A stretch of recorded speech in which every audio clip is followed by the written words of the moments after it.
This Torah class is brought to you by TorahAnytime.com. Okay, Baruch Haba, welcome everyone. We have a special edition tonight. Instead of speaking about the Parsha, we're going to speak about a little Inyan of the Yoma. We're going to speak about, you have on the top of your sheet, it says, Thanksgiving b'halacha. Thanksgiving, that's the official halachic way to spell it. So we're going to speak about Thanksgiving and some of the halachic ramifications and parameters, whether in fact it would be permitted for a Jew, an observant Jew, to commemorate, celebrate, memorialize this particular holiday. And obviously, to understand this, we have to know some of the history of Thanksgiving. Is it a religious holiday? Is it a legal holiday? Is it a secular holiday? And we begin with the pasuk. The pasuk is in Parsha Achrei Mos, where the Torah tells us that don't act like they act in Mitzrayim, and don't act like they act in Canaan, the land that I'm bringing you to. Do not go in their chukim. Now, it doesn't say their mitzvahs, their eidos, it says their chukim. Chukim, we know, are statutes. Usually chukim means milsa b'lei taima, something that people do without a specific reason for it. And the Torah is saying, do not go in the ways of the Goyim. So what does this mean, la halacha? The Rambam says, and people want to know, Rav, what kind of shiur do you give? Is it on the Parsha? Is it drush? Is it musar? Is it hashkafa? Is it halacha? It's unpredictable. That's the answer. You're never going to know. Okay? We keep it unpredictable. So tonight is going to be halacha. So the Rambam says, Ein holchem b'chukas hagoyim. The Rambam Hilchos Avodah Zarah Perek Yud Aleph Halacha Aleph. You do not go in the ways of the goyim. V'loy medamin lohen. You should not be similar to them. Loy b'malbush, not in your clothing. V'loy b'seir, not in your hair. V'kayotz v'hen. And the Rambam cites three psukim. Shenemar v'loy selcha b'chukos hagoy. V'nemar u'v'chukoseim loy seilechu. V'nemar hishamar lecha pentinake shachrim. Says the Rambam, Hakol be'inyan echad hu mazer.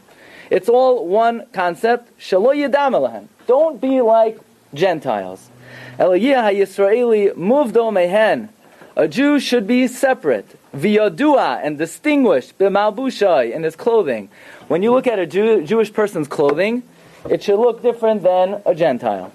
Uvishar masav, and all of one's activities should be different than Gentiles. Kamoi shehu muvdo mehen b'madoi u'v'dei yosef. Says the Rambam. The same way the attitudes, the opinions of the Jew are different than the Gentile, so too one's external appearance and actions and the way one presents himself in general should be different than Goyim. Like the pasuk says, V'chein hu omer va'avdul eschem min ha'amim. So the Rambam is saying that one cannot act in a way which is specifically the way of the Goy, the way of the Gentile.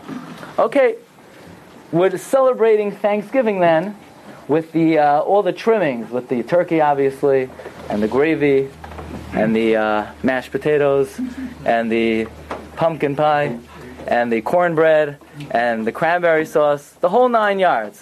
If you have your traditional classic Thanksgiving meal, is that a violation of u'v'chukosehem lo yiselechu, or is it just an innocuous American practice? That's the question.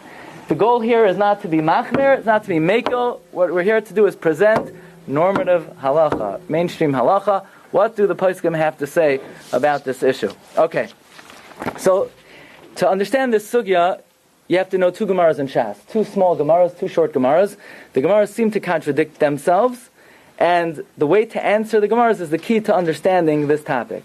Okay, we start with the Gemara in Avodah Zarah, Daf Yud Aleph, Amud Aleph. The Gemara says like this, that on the day of an idolatrous festival, you cannot do business with a guy. It's a Mishnah.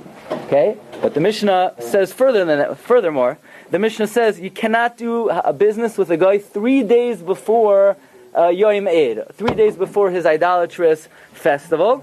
What is considered an idolatrous festival? Says Rav Meir's opinion in the Mishnah is that the yahrzeit of an emperor, or the birthday of an emperor, you can't do business with a Gentile, and you can't do business 3 days before. That's the opinion of Rav Meir. And the Chachamim say it depends. Chachamim say, when it comes to the yahrzeit of the emperor, it depends what we did to the emperor.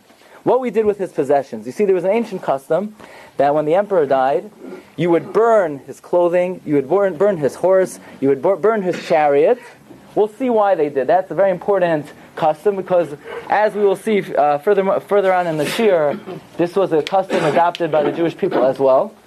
They used to burn all of the king's possessions. Sometimes they did it, sometimes they didn't do it. The Shita of the Rabbanan, in contradistinction to Rav Meir, was Rabbanan hold the only time it's forbidden to do business with a guy 3 days before the yahrzeit of the emperor is only if you burnt his possessions. If you didn't burn his possessions, it doesn't have the full status of an idolatrous Yom Tiv. Okay, so Gemara says like this. The Gemara says that from the fact that Rav Meir says it doesn't matter whether you burnt his possessions or you didn't burn his possessions, that means regardless whether you burnt, you didn't burn, Goyim worship their idols on the yahrzeit and 3 days before of the death of their emperor. That means burning, says Gemara, alma sreifa lav chukahi. That means Rav Meir's opinion is that burning the possessions of a Gentile emperor is not a chukah, is not an idolatrous practice.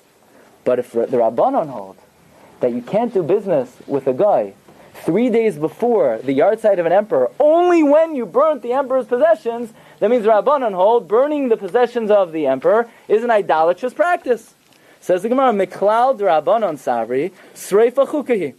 That means Rabbanan hold that burning the possessions of the emperor is an idolatrous practice. Frek the Gemara, how could that be? Burning the possessions of the emperor is an idolatrous practice. But we all know that when a Malchei Yisrael died, you took his clothing, you burnt it. You took his horses, you burnt them down. You took his chariots, you burnt them down. You took his possessions, you burnt it down. And if it's an idolatrous practice, how were we allowed to adopt this practice for our kings? There's a brisa that says you're allowed to burn down the possessions of the king, and it's not considered following the ways of the goyim. So the Gemara says, if this is an idolatrous practice, how could we burn the possessions of a king? We're not allowed to mimic, imitate, emulate the ways of the goyim. So how could you say the Rabbanan hold that burning the possessions of the king is idolatrous, but we do it to our kings? So Gemara says like this. Everybody holds, including the Rabbanon, that burning the possessions of a king is not idolatrous. Rather, ela chashivusahi. What does chashivusahi means? It's actually a sign of respect. It's not an idolatrous practice. It's a way to show honor to the king. If you burn down the king's clothing and you burn his horses and you burn his chariot, the message you're giving is nobody else is worthy to make use of the possessions of the king. It's not idolatrous. It's a form of respect. It's a courtesy to the king. It's a way of honoring the king. Nobody else could make use of the king's possessions. So the Gemara is concluding that why are Jews allowed to burn the possessions of their kings? Because it's chashivusa. What does chashivusa mean? It's a way of showing honor to a Gentile king. It's not idolatrous. It's not a chayk. It's chashivusa. That's the Gemara in Avodah Zarah. Okay. Now we look at the Gemara in Masechta Sanhedrin. The Gemara in Sanhedrin on Daf Nun Beis Amud Beis is talking about those people who are chayiv misa and they're liable to the death penalty of hereg. So what's hereg? Hereg is not just we kill them by the sword, we decapitate them, right? We knock off their heads. The Mishnah says mitzvahs hanerogin. How do you behead someone? Hayumatizin es roishay b'sayif kederach shehamalchus oisa. You do exactly what the Roman government did. You take the guy, he's standing there, you take his sword, you knock off his head. The head goes rolling down, effectively ending his stay in Olam Hazeh. Right? That's Sayef, according to the Chacham, according to the Tanakhama. The way the Romans do it. Rabbi Huda Omer, Nivel Hulai. That's disgusting. You're embarrassing the guy. It's a shame to have the guy, you knock off his head and his head goes rolling down. So says the Mishnah, what do you do? Ela manichin es roishay al hasadan. You have to do it in a bakavadik way. You take the guy, you position him on a platform, you get him a nice stender, you set up his head very nicely, maybe a guillotine, and v'koitzeitz b'koifetz, you chop off the head with an axe, and the head sits on top of the stender. And you would never know he's dead, the head is still there. It's a much more bakavadik way to die. It's much more dignified than for the head to go rolling down, right? Much better way to go. That's the opinion of Rabbi Huda. Chachamim say, Ein misa min avelas mizu. That's even more disgusting. To have the guy's head on the table and the body somewhere else, that's even more disgusting. So therefore the Chachamim say, our mahalach is better to take the sword and do what the Roman government did. Okay, that's the Mishnah. Says the Gemara, Tanya, Amar Len Rabbi Yehuda Chachamim. What does Rabbi Yehuda say to the Chachamim? Right, the Chachamim said, Rabbi Yehuda, your mahalach is much worse. Your mahalach is disgusting. To have the guy's head on top of the stender. Says the Gemara, Rabbi Yehuda says to the Chachamim, Afani yoidea shamisa min avelasi, I'm asking to you. I agree, it's disgusting to have a guy's head on the stender and you're going to cut off his head. But we have no alternative. You can't just go over to a guy and chop off his head with a sword. Why? To do what you want to do, Rabbi Yehuda says to Chachamim, that's like the Roman government. You cannot imitate the ways of the Goyim. That's the way the Goyim decapitate someone. That's the way they administer capital punishment. You can't imitate their ways. Says the Gemara, and what do the Rabbanan hold? For Rabbanan, you know why you're allowed to kill somebody the same way the Goyim do? Rabban Kivan dechsiv sayif ba'iraisa. Since the Torah already mandates this form of capital punishment, it says sayif in the Torah. Loi minayu kagamrinan. We're not learning from the Goyim. The Goyim got it from us. In our Torah, it already says that if somebody is liable to the death penalty, you take the sword, you knock off his head. So what's the problem? We didn't get it from them. It says it in the Torah. Says the Gemara, says the Chachamim, I'll prove to you that something that Goyim do, if it was already written in the Torah, we're allowed to do it. You know what the proof is? Because if you don't say this, we know that when a Jewish king dies, you could burn down all his possessions, and it's not considered a violation of Darchei Amayri. How could you burn down the possessions of the king? But it says you cannot go in the ways of the Goyim. So how could we adopt this practice of burning down the possessions of the king? This is what the Goyim do. You know how we're allowed to do it? Because this concept of burning down the king's possessions is already found in the Tanakh and Sefer Yirmiyahu. We find that the Malchei Yisrael that died, we burnt down their possessions. So since it's already mandated in the Tanakh, it's not a violation of Chukosei Amloi Seilecha. So too, says the Gemara, why are you allowed to chop off someone's head the way the Roman government did it? Because it's already Kasav Vayraisa. We're not learning from them. It's already in our book first. They got it from us.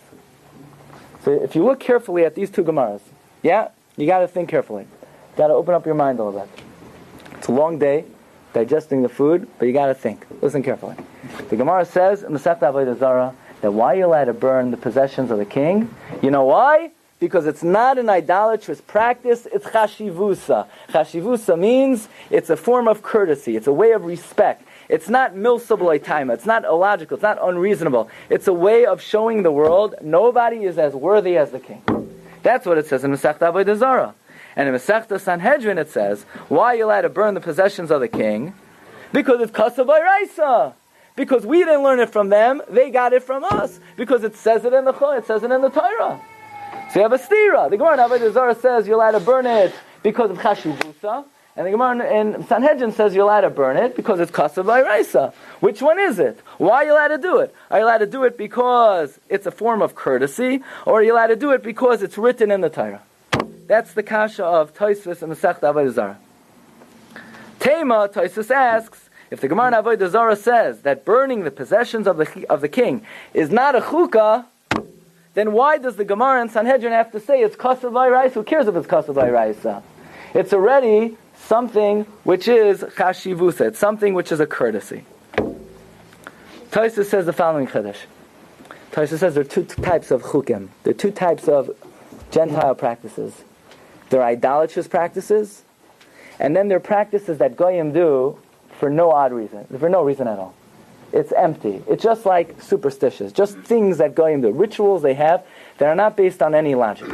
Says Tosfos, anything that Goyim do that are rooted in idolatry, it doesn't matter if it's written in the Torah.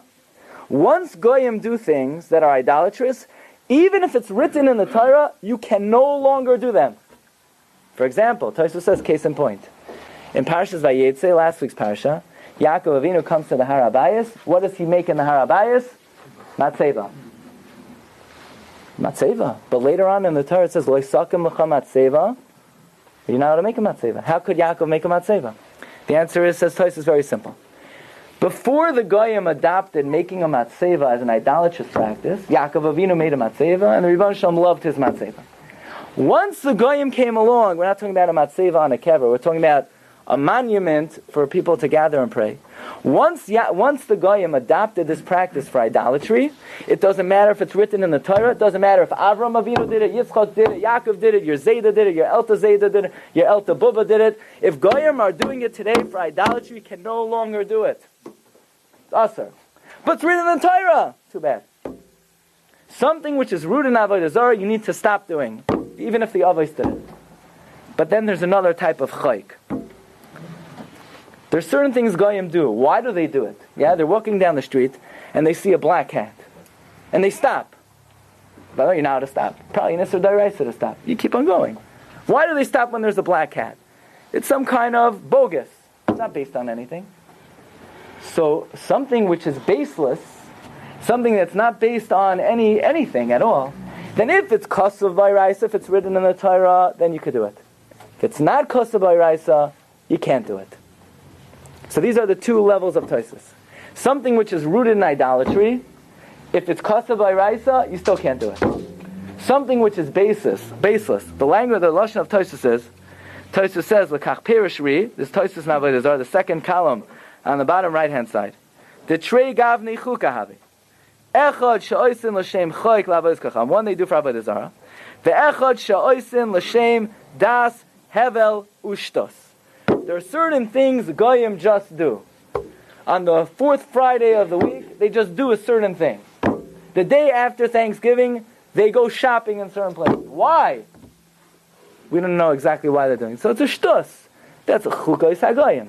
If it says in the Torah you could do it, then you could do it. But if it doesn't say in the Torah you could do it, something that Goyim just do, you cannot do. That is what Tosfos paskins.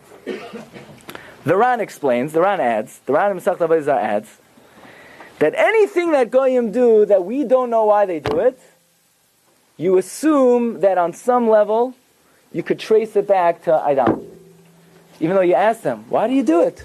We don't know. You ask their Kaimrim, you ask their Pri, why do you do it? I don't know. You Google it. They don't know either. Wikipedia, they don't know. They don't know. We know.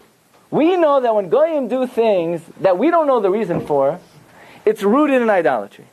That's what the Ran says in Avodah Zarah. In Masechta Sanhedrin, the Ran says a little bit of a different svara, as well as in the Shal Shechus Marik, and they say the following svara. If Goyim do something for no reason at all, why are you doing it?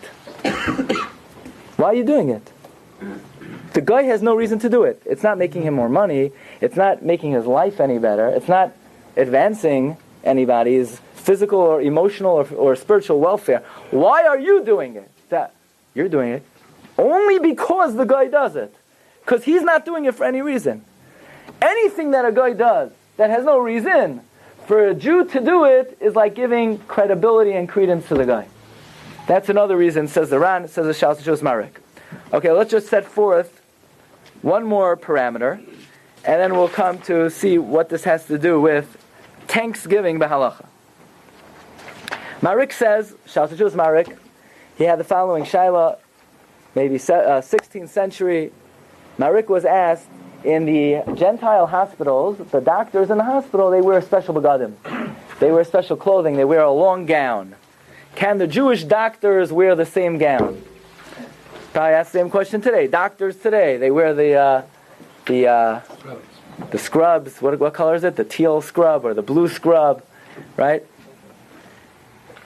Could a Jew wear it?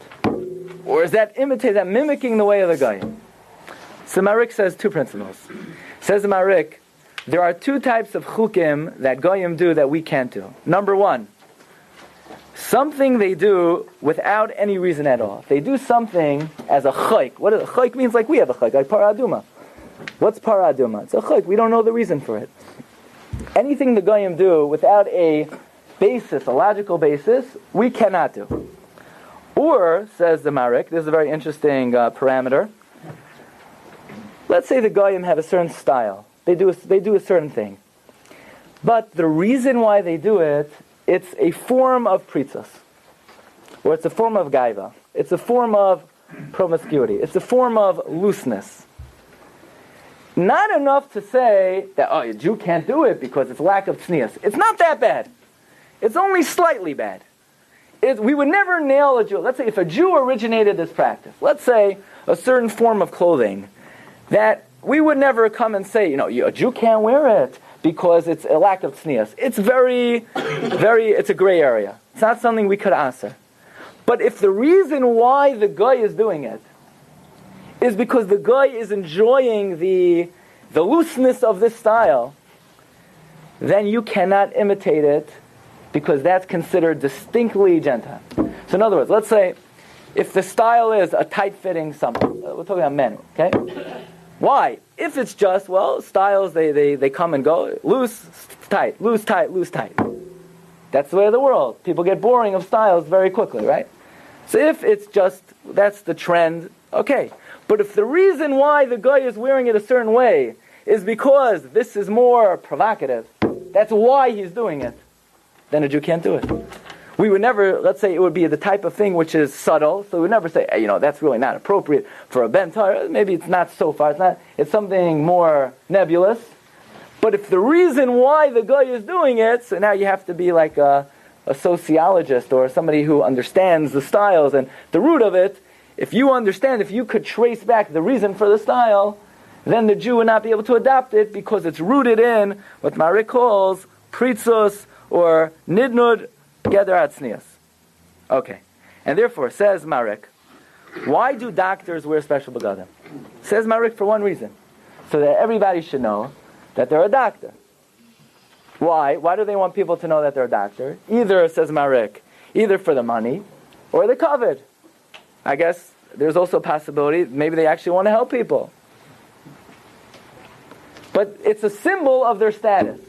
They're not doing it for no reason, and they're not doing it as pritzos. No, it has a reasonable basis. It's based in logic. It's based in reasonability.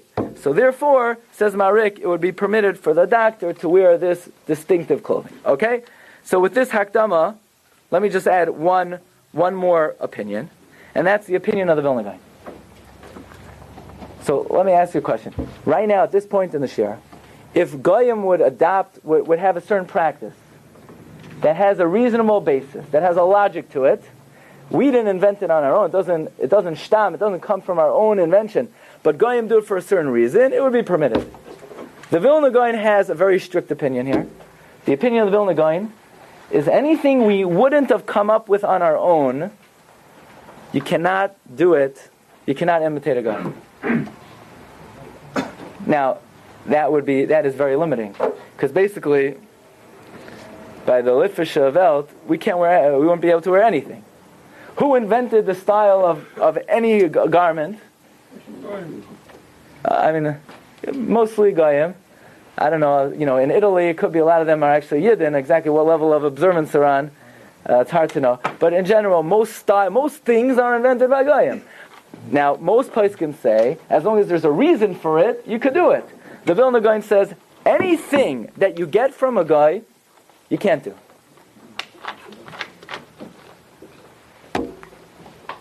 We don't paskin like the Gaon. Okay? So don't worry. We don't paskin like the Vilna Gaon. The Vilna Gaon is not normative halacha.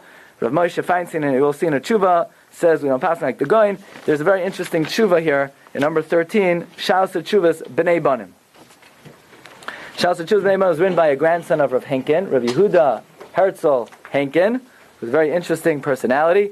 He writes, black and white, the Gra is not normative halach. In other words, we paskin like the Ran, we paskin like Tosfos, we paskin like the Marik, and if you take a look in the Ramah, we paskin like the Ramah. Take a look at number 11, and this will be the last part of our introduction. The Ramah in Yaradeh and Simon Kuf Ayin Ches says Ramah, Elo yehei muvdol mehem b'malbushav, a Jew should be distinct in his clothing, uveshar masav, and the rest of his actions, The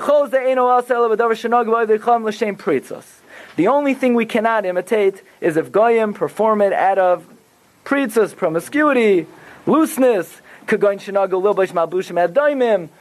who wear very loud, provocative clothing, so then it would not be permitted for a Jew to adopt that type of garb. Or anything goyim do as a rule without a reason. Says the Rama, we're worried that it's rooted in avodah zarah. Anything goyim do for a specific benefit or purpose. For example, a doctor who wears a specific type of outfit, that is permitted, and that is why we could burn the possessions of a king, because it has a certain tayel. So you come to Thanksgiving. Would it be permitted for a Jewish family on Thanksgiving to get together and have a traditional Thanksgiving dinner? Sure. Well, at first glance it would seem that there should not be any problem with it whatsoever. It's not something that goyim do for no reason at all. It would seem that there is a logical basis for it. After all, it's a way of showing loyalty and gratitude for this wonderful country, for Medina Shel Chesed. We thank the Lord. God showers His grace on thee, and right, as I state, and it would seem that it's a rather innocuous, innocent practice. And in fact, many poskim did feel that way. In number 14, in the Sefer Nefesh Harav, Rav Hershel Schachter brings from his Rebbe, Rav Soloveitchik, that Rav Soloveitchik of Yashaber held it was permitted to have turkey on Thanksgiving at the end of November, b'yom Thanksgiving, and it's not considered a violation of Chukos Hagoyim. And Rav Soloveitchik said that was the opinion of his father as well. I also saw a letter from the Rav Ephraim Greenblatt, that he asked 35, 40 years ago, he asked Rav Lazer Silver, and Rav Lazer Silver also concurred, there's no problem having your Thanksgiving dinner. That is the opinion of Rav Soloveitchik. I don't think Rav Soloveitchik considered himself a posek. He said he's about himself, he wasn't a posek. If you want psak, go to Rav Moshe. But that was what his position was. Rav Hutner, on the other hand, Rav Yitzchak Hutner, in the Sefer Pachad Yitzchak, he has major problems with Thanksgiving. Major problem. Says Rav Hutner, this goes beyond we're not just dealing with a lav over here, we're dealing with something fundamental. How's that? What could be fundamentally wrong with showing gratitude and loyalty to your country? Well, Rav Hutner says like this. You want to mark on your calendar that the last Thursday of November is a day that the family gets together to celebrate. What is that called in Lashon HaKodesh? A moyed, a chag. Really? I must have missed that in Parsha Emor. When I was learning Vayidaber Hashem al Moshe, Vayidaber Moshe Mayadei Hashem al Bnei Yisrael, I must have missed, the last Thursday in November. Says Rav Hutner, to be koiveya, to establish a day of commemoration that's not kosa b'iraisa. Who gave you the authority to establish such to legislate such a thing? You can't just make a moyed. You can't just make a yom tif. It's not based on traditional sources. Says Rav Hutner, Haya inyan mechamurei chamuros. In his opinion, this is not a lav. It's a fundamental crack in hashkafas yadus. It's a problem. It's not just an isser. That means it's a lack of appreciation for what a Jewish calendar is. You know what halacha is? Calendar is Mekadesh Yisrael v'azmanim. So now you're going to do what you would ordinarily do on a sukkos. You're going to do on a secular day. It's undermining. It's disparaging the concept of moyed. Says Rav Hutner, that would be good if Thanksgiving was a date on the Jewish calendar, but it's not. It's a date on the secular calendar. So what are you going to do? You're going to open up your secular calendar, and you say, "Oh, in the year 2000 and what? In the year 2015. What's 2015? The year is 5,776 years. Oh, the year 2015 years ago, a mamzer was born. Yeshua HaNotzi was born. So now all of a sudden you're giving credibility to the secular calendar.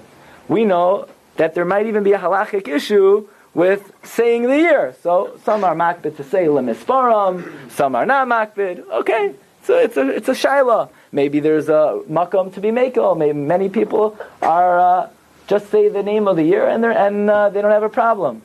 Some people they write 2015. So whatever it is.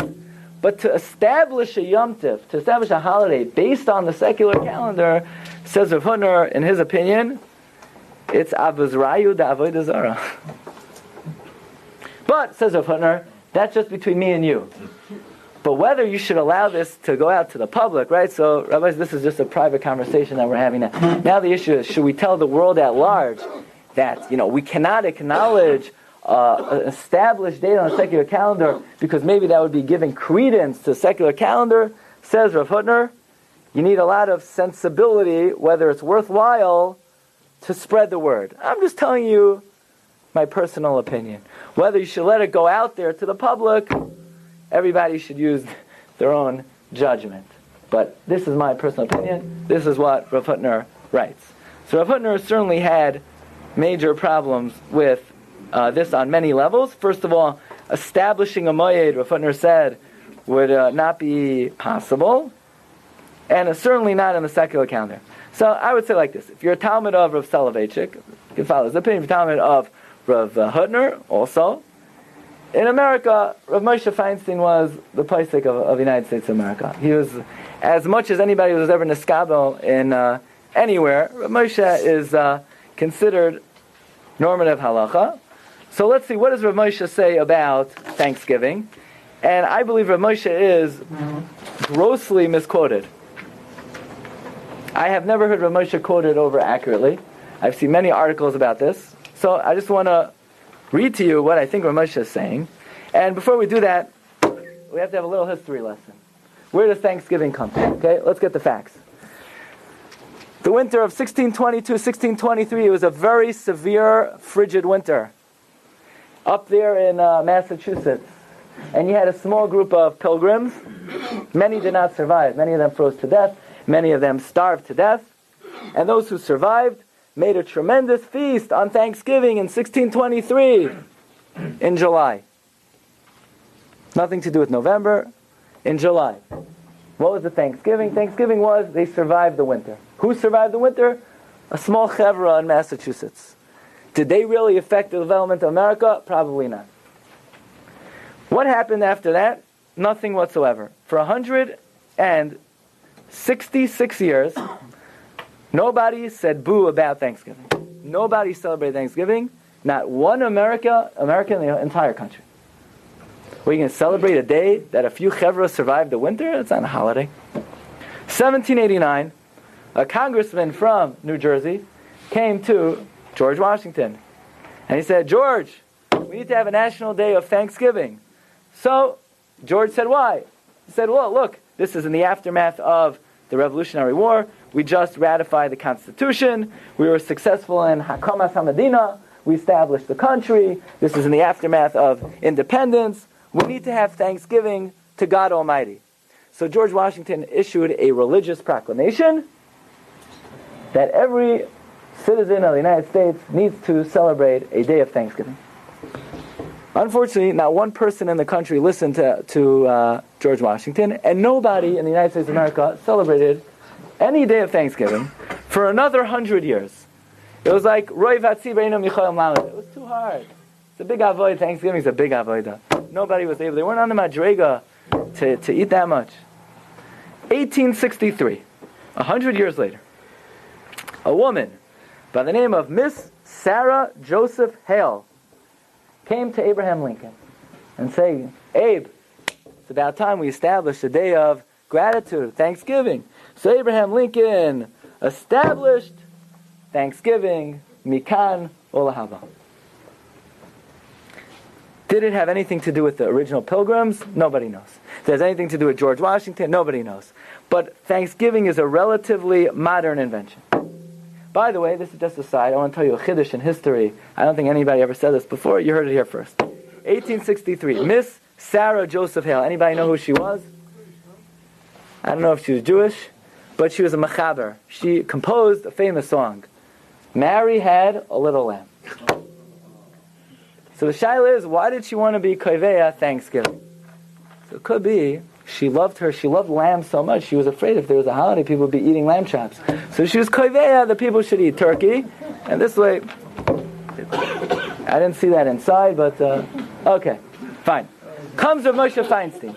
Is Thanksgiving a secular holiday or is it a religious holiday? So it's a secular holiday. It's a day of gratitude for the country, for the blessings of the country, for safety, for religious rights. It's not a religious holiday. It's a secular holiday. And therefore, this is an amazing thing. There is a halacha on a religious Goyish holiday. You cannot make a simcha. So, for instance, if a bris milah falls out on Xmas, what are you going to do? It's the 8th day. If a pidyon haben falls out on Xmas, but are you supposed to have a bar mitzvah then? Are you supposed to have a wedding then? No, really not. You should not. You shouldn't. On a religious holiday, it's halacha of the Mishnah. You should not have, and that's how Rav Moshe says, you should not have, on a religious holiday, you don't make a simcha. Unless it falls out on that day. What about Thanksgiving and the first day of January? Says Rav Moshe, they're a secular holiday, and therefore you could make a bar mitzvah on Thanksgiving. There's a heter to make, but a bar nefesh should be yachmer. Bar nefesh should not make a bar mitzvah on Thanksgiving. It is a secular holiday, and therefore you can't tell anyone it's asur. Rav Moshe doesn't say a word about celebrating Thanksgiving in the traditional sense. This is 1963. That is the Igros Moshe, Even Oezer, Chelek Beis, Siman Yud Gimel. Comes Rav Moshe in Or Chaim, Chelek Hey, Siman Chaf, Ois Vav, 1981. Comes Rav Moshe 1981. Some of you were born in 1981. Says Rav Moshe, could you get together and celebrate Thanksgiving? He says, you want to make a bar mitzvah? Go ahead. You want to make a wedding? Go ahead. But to make a family gathering in honor of Thanksgiving, vadai asur midina. It's a lav doiraisa of loiselcha b'chukos hagoyim. Says Rav Moshe, now, maybe there's another problem. Maybe there's a problem of you can't make a simcha on a religious holiday. Rosh Hashanah is not a religious holiday. It has nothing to do with religious people. Most of the country is not religious. Many people who are secular or atheists, they celebrate Thanksgiving as well. So it's not a religious holiday. The problem is, this is something distinctly Gentile, and for a Jew to adopt a Gentile practice is prohibited. What about if you want to eat turkey? So you can eat turkey. You can have turkey for supper. You can have shawarma turkey. You can have regular turkey. You can have gravy. You can have mashed potatoes. You can have pumpkin pie. You can have cranberry sauce. You can have cornbread. But you can't have a Thanksgiving celebration. It's a lav doiraisa of loiselcha b'chukos hagoyim. I hope I'm not getting in trouble, but that's what he says. But then, rather oddly, Rav Moshe ends off the last words of the tshuva, number 18. V'gam be'isur zeh einoi barar. I'm not sure. Now, Rav Moshe was always very definitive. And even though he starts off the tshuva on the 4th line, he says, Yesh vadai isur midina, he ends off saying, I'm not sure. I'm really not sure. That's what Rav Moshe wrote to Rav Ephraim Greenblatt on the 2nd day of Rosh Chodesh Iyar in Tafshin Mem Aleph. 6 weeks later, he wrote another tshuva on Yedalet Sivan Tafshin Mem Aleph to Rav Tzvi Yehuda Teichman in number 19 in Yardea Chelek Dalet Siman Yonav. Rav Moshe has 4 tshuvas on this. I saw a lot of things on this. People say Rav Moshe had 2 tshuvas, 3 tshuvas. It's misquoted widely. Okay, we're going to get exactly what does Rav Moshe hold. So in the first tshuva, in number 18, Rav Moshe says it's asur, it's loiselcha b'chukos hagoyim, but then he ends off saying he's not sure. Number 19, says Rav Moshe, to have a Thanksgiving party. Says Rav Moshe, as far as I know in the New Testament, Thanksgiving does not appear. And there's no halacha by goyim that you have to have a suda. It's just a way of showing gratitude for the country. Even somebody who just came to the country a week ago, they also have Thanksgiving. A year ago, they have Thanksgiving. Anyone who comes to the United States of America appreciates the benefits of the country. Yeah? Says Rav Moshe, I think it's mutter. You're allowed to. You can have a Thanksgiving meal. You could do it. And I'll bring you a raya. The proof is, the Gemara says in Kedushin, listen to this, before you go have your party, listen to this. The Gemara says in Kedushin, Daf Samach Vav, Yanai HaMelech conquered 60 cities in Kochlis, number 20 on your sheet. Yanai HaMelech was one of the last kings of the Chashmonaim. He conquered Kochlis. He conquered 60 cities there. And when he came back, he was very happy. And he called all the Chachmei Yisrael. And he said, you know, your ancestors, when they built the Beis HaMikdash, they celebrated by eating vegetables. Let's break out the vegetables. Let's have Thanksgiving. Some celery, some lettuce. I don't know if anybody would come. But that's how he decided to celebrate, with vegetables. And all the Chachmei Yisrael came to his party. Thanksgiving, you hear this? Hersta Maisa, says Rav Moshe, in the times of Yanai HaMelech, all the Amoraim ate at a Thanksgiving Suda for Yanai HaMelech. So Rav Moshe said, you want to celebrate Thanksgiving? If the Chachmei Yisrael did in times of Yanai, because he conquered a country, so why can't we do it? We also have a country. And then Rav Moshe says, you can't make it a chiyuv. In other words, you can't make it that, I don't know, what should I do tomorrow? You know, if my mother-in-law is going to kill me if I don't come to the Thanksgiving Suda. Then you can't go. Taka. If you have to go, then you're not allowed to go. You can't make it a chiyuv. It can't be obligatory. It could be random.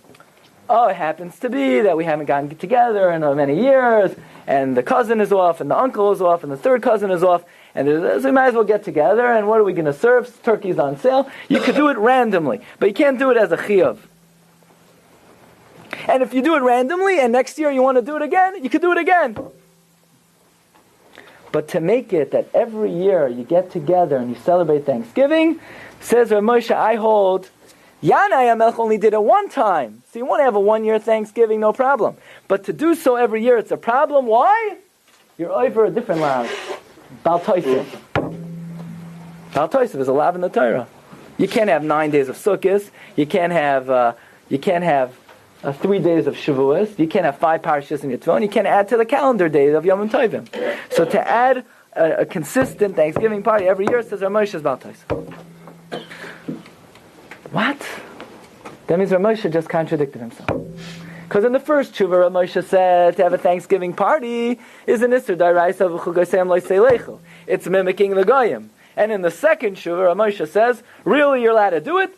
Don't do it every year as a set ritual. Doing it every year is Bal Tosef. But that's mashma. If you don't do it every year, if you just do it haphazardly, there's no problem at all.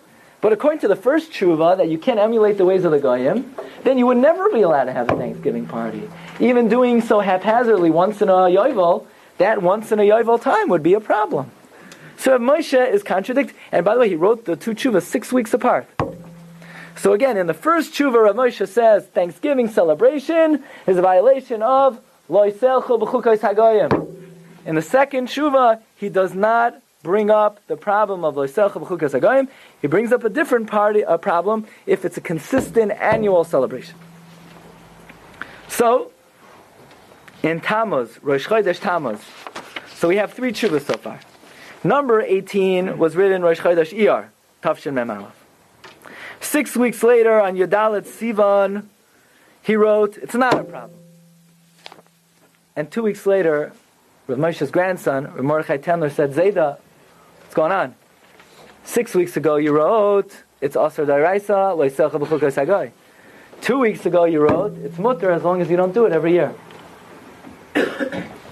That was one question Rav Mordechai Tendler asked Rav Moshe in Igros Moshe Yordei Dalet Siman Yud Beis. And he asked Rav Moshe another kasha, and this is the main kasha of tonight. Rav Moshe, why in the world would celebrating Thanksgiving be a violation of Lo Yiselcha B'chukos HaGoy? Lo Yiselcha B'chukos HaGoy is if a Gentile does something without any reason at all, without halachic, without a basis, without a rationale, you can't do something that Goyim do without a reason. But Goyim have a logical reason to celebrate Thanksgiving. It's a sign of gratitude. But in the Tshuvas of the Mishnah Halachas of Rav Menashe Klein, he writes, the pilgrims had nothing to eat. There were no apples.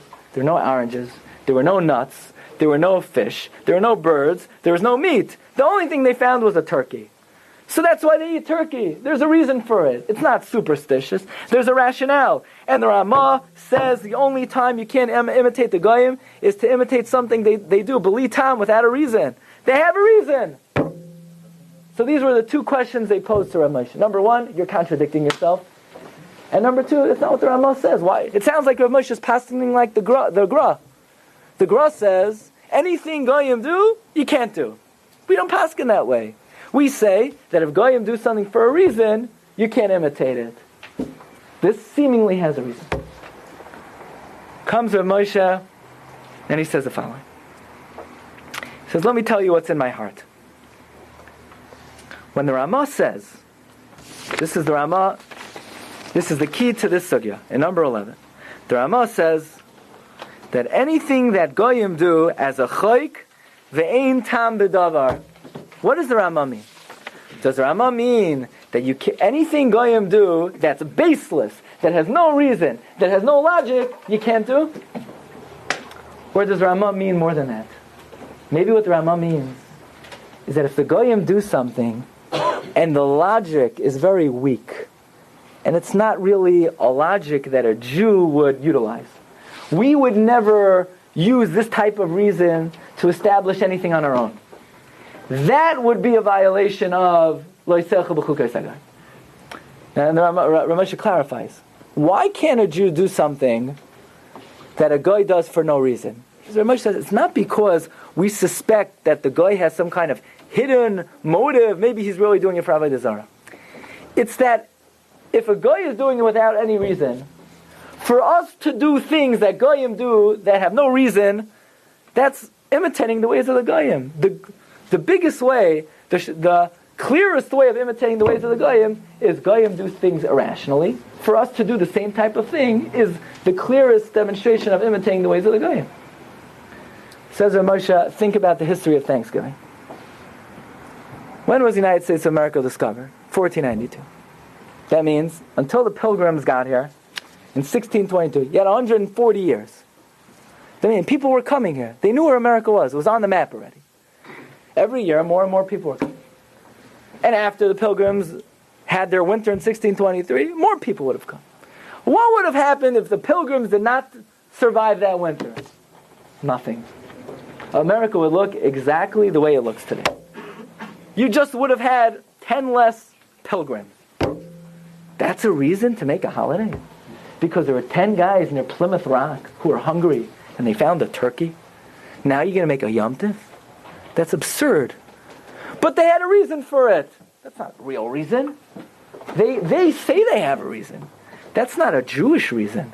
A Jewish reason is we don't do things based on some kind of nebulous rationale. Says Rav Moshe, America would have been unaffected had those Pilgrims not survived the winter of 1620. And believe we feel very good. We're very happy that those Pilgrims found a turkey. Baruch Hashem, they had something to eat, and they survived the winter. Now you're going to make a national holiday. Says Rav Moshe, think about the way the national holidays work. Is there a national holiday for D-Day, the day the United States won World War II? No, nobody's celebrating that. So you're telling me that it's a bigger simcha that 10 Pilgrims had turkey than that the United States of America won World War II? That's absurd. It's ridiculous. That's insane, says Rav Moshe. There's so many things that happen in the United States of America that are so much more important than the fact that Pilgrims found a turkey in their backyard in Massachusetts. So the fact that Goyim celebrate Thanksgiving is milsa b'li taima. What do you mean? But people can write books about it? It's not a svara. It's not a reason. It's not a Yiddish reason. We don't think that way. We don't do things based on such nebulous reason. Therefore, says Rav Moshe, it could be that when the Ramah says you can't do things that Goyim do without a reason, that means things that a Jew would never do for that type of reason, we can't do either. But then Rav Moshe says, I'm not sure. Maybe what the Ramah means is that only things that Goyim are not that Goyim do for no reason at all are Jews not allowed to do. But if Goyim have a reason, maybe it's not the type of reason we would employ and utilize, maybe it's okay if we do it. Says Rav Moshe, I'm not sure. That's why in my first tshuva, I wrote you can't do it because of Chudaism loisei leichel. And in my second tshuva, I said, you know what? Even if that reason wasn't true, to do it every year, it's still a problem because of Baal Tosef. What about Chudaism loisei leichel? It's hard for me to definitively say absolutely that when the Ramah says you can't do things Goyim do for no reason, it would include Thanksgiving. I'm really not sure. And it says, Rav Moshe, I alluded to this idea in the first tshuva when I said that Einoi Barli, I'm not sure about it. Says Rav Moshe, if you press me against the wall and you say, Rav Moshe, do you paskin like the first tshuva or are you paskin like the second tshuva? Again, there's a big nafkamina between the first tshuva and the second tshuva. Says Rav Moshe, let me point out the difference. According to the first tshuva, even haphazardly, occasionally, once in a while, you get a call from your fourth cousin, he wants to invite you to a Thanksgiving meal. Rav Moshe says, according to my first tshuva, you can't go. If, let's say, everybody's off, and you just want to make a get-together with no mention of Thanksgiving, and without all the hoopla of Thanksgiving, that's okay. But to have the traditional meal, according to the first tshuva haphazardly, you can't do. According to the second tshuva, you can't do it every year as an obligation. You could do so occasionally. Says Rav Moshe, if you would press me against the wall and say, Gadol Adar, what is your personal recommendation? Tshuva 1 or Tshuva 2? Says Rav Moshe, Umei Haroi Lahachmir K'Tshuva Kadem. You want to know my personal opinion? First Tshuva. Can't do it. Now, you have to read the words. Umei Haroi Lahachmir K'Tshuva Kademus. It is fitting to be strict. Rav Moshe doesn't say it's asur. He's masupik. He's masupik whether it's a violation of Chudaism loisei leichel or it's not a violation. He's not confident. He's not sure. He's noita. He's inclined to say not to do it. To do it every year, he says he can't do it. To do it haphazardly, he's noita lahachmir. So what do you do l'maisa? Well, like we pointed out, depends who you follow. Normative halacha is usually to follow Rav Moshe in this country, unless you consider yourself a talmid of some of the other gedolim that we mentioned. Rav Moshe seems to say, so it's like this: if you have a pressing reason, you have a relative who's gonna and mibnei darkei shalom. That's one shaila. You want to know? I'm here. I'm establishing my family. What's the correct way to establish a Jewish household? Rav Moshe says, well, black and white. It's not considered a Jewish custom, and it's better to avoid it. That's the opinion of Rav Moshe Feinstein. But Rav Moshe's understanding of the Ramah is something that to keep in mind. According to Rav Moshe, he feels that the true understanding of the Ramah is not just if Goyim do something for a reason, then we could do it. No, it has to be a real reason. Goyim wear shoes, yeah? That's a real reason. Goyim wear socks. Goyim eat. Okay, it goes without saying. What about certain things that Gentiles do? They could explain it to you, but if you sit and you analyze, is this a good reason? You could have your doubts, so then Rav Moshe would come in and say, well, we need to analyze and we need to figure out whether this is justified or not.